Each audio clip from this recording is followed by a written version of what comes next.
I'm here with Delwyn, the admin for the Waiheke Community Swimming page, Facebook page, and I'm just here to ask her a few questions about why she decided to admin that page and go from there. So why don't you go ahead there? Dan, first of all, I'm a mum. I'm a mum to a 7.5-year-old, and I'm a Waiheke resident, and I've lived here for 7 years. And the reason I set up the Waiheke Pool Facebook page in 2012 was because of two little things that happened really close together. The first thing was that when my daughter was 5, she was at that age where she needed to learn how to swim. So I bought her a wetsuit, took her along to the school pool. This was before the solar panels had been put in. Wrapped her up warm and put her into the pool for her first swimming lesson alongside other 4- and 5-year-olds. And I almost cried. The kids were turning blue, literally turning blue with the cold. And it kind of dawned on me pretty quickly that, look, if you're going to teach kids how to swim, they need the best environment possible to be able to do that. Their attention span is really small anyway. But when they're freezing cold, the only thing they can think about is, I'm freezing cold. Absolutely. They can't learn how to swim. They can't take in any information. And I kind of thought, this is really important. This is not just about my child or the other kids who were in the pool that day, but it's about any child on this island who needs to learn a basic life skill of how to survive in water, how to be good in water. The second thing that happened a few months later was that I was at a child's party, a 9-year-old's birthday party, and we were at Rocky Bay, and there were a group of girls who decided that they wanted to go out and swim to the pontoon in Rocky Bay and jump off for fun. It was summer, and my daughter was one of those girls, but she was a lot younger. I wasn't confident at the time that she would be able to make it all the way to the pontoon, even though she could now swim a little bit. So I said to her, I'll get in the water with you and I'll put my wetsuit on and I'll come with you to make sure that you get there safely. And I got in the water, and together with us came another girl who was about 8.5 years old, who I knew had strong swimming skills because I'd seen her swim previously. So the three of us set off towards the pontoon, and when we were about 3/4 of the way there, the older child panicked and turned to face the shore and said, I'm going back, I'm going back. The first thing she did was lean her hand on my shoulder. Plus I had my daughter on the other side, who I was trying to make sure could stay up in the water. And the weight of having those two children leaning on me took the energy out of my legs so quickly, I was genuinely in fear that I was going to drown.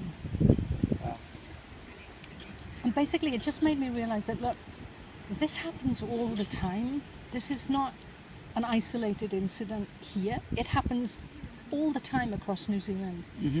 But for us not to give these kids the opportunity year-round to learn their swimming skills and to keep those skills up so they become strong swimmers who absolutely know how to survive in the water. What it made me realize was that it was critical that we had an environment on Waiheke where kids could learn to swim and develop their swimming skills 12 months of the year, all year round, because it's the only way to improve.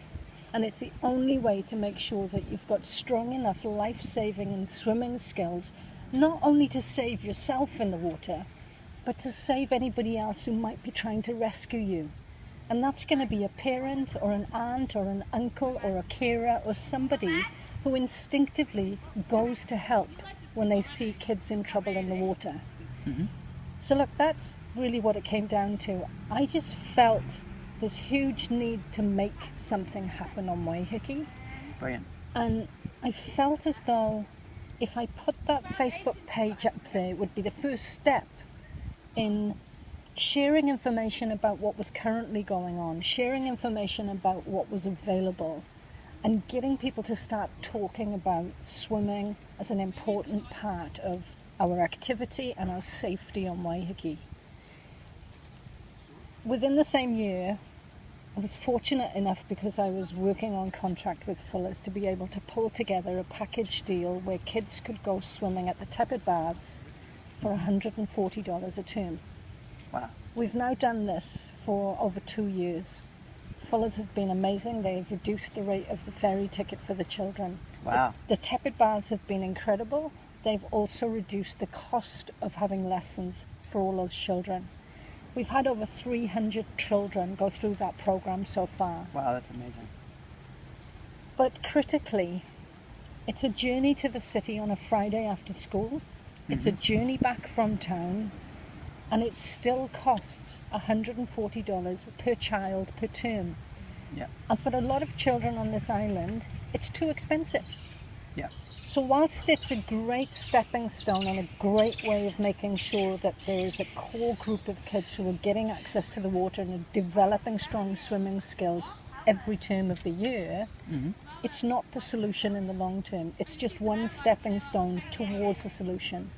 The only realistic solution for me is a covered indoor pool that is accessible for all and is available for children to learn how to swim, for adults to learn how to swim, for adults to learn strong competitive swimming skills, for people to rehabilitate who've been injured or have illnesses and cannot travel to town, and for visitors and residents alike to be able to access it all year round, for swimming, for leisure, for fitness, for health benefits, you name it, that it becomes a wholly inclusive solution for an important community of Auckland. Yeah. And in my opinion, it's time it happened. I want to say a massive thank you to Del for all the amazing work she's done organising swimming lessons for youth on Waiheke. So many people are in your debt for this work that you've done. Thank you so much, Del. And secondly, thank you for taking the time out to come down and have a chat with us about what you think should happen in regards to a Waiheke pool. Thank you. And for everyone else, if you would like to be kept in the loop with what's going on with the Waiheke pool, make sure you like the Facebook page. The link will be down below in the description bar. And also consider submitting to the council, because at the moment they're proposing to reallocate the funds to a year-round heated swimming pool on Waiheke. And that is so important to get the youth up to a swimming standard where they can swim strong. They're strong swimmers and they can swim to survive. And of course, as always, like the Waiheke-TV page to get videos like this into your Facebook feed. And Waiheke, stay awesome.